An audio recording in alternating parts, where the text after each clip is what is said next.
The enemy knows exactly how to hurt us. But the enemy knows when there's a crack in the armor.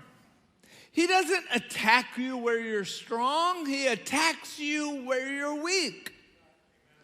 He knows exactly how to get you. And most often, it comes through fear, through hurt, through disappointment. That's how he gets to you. And oftentimes it comes from people that we trust. I remember I used to live in Coral Springs, just north of Miami. I had a friend of mine named Dan. He was from Colombia.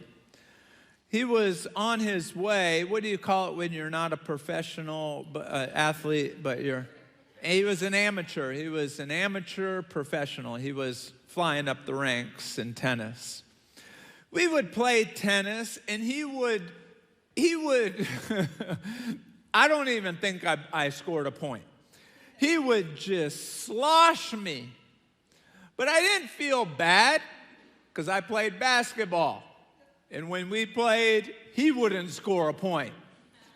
And so we had this, I want to say, this best friend camaraderie. Wherever he went, I went. Wherever I went, he went. It was so strange, we had no choice but to laugh.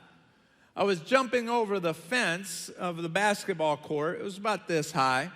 And you know those little sharp things on the top of the fence? I didn't quite clear it, and it scraped my leg. And I started bleeding, and in time, it just scabbed over, and everything was fine. A few weeks later, the same thing happened to Dan. On the same leg, and we're looking at each other and we're like, we're best friends forever.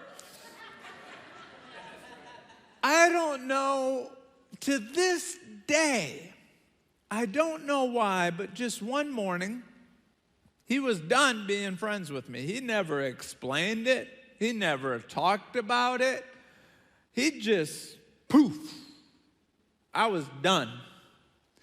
Now, I've been married for 21 years. We have 3 kids, 2 dogs. One of them I'll give to anyone here who asks.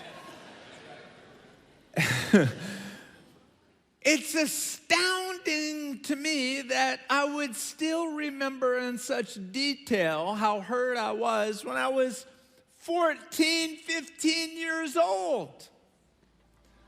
The enemy knows exactly how to hurt us.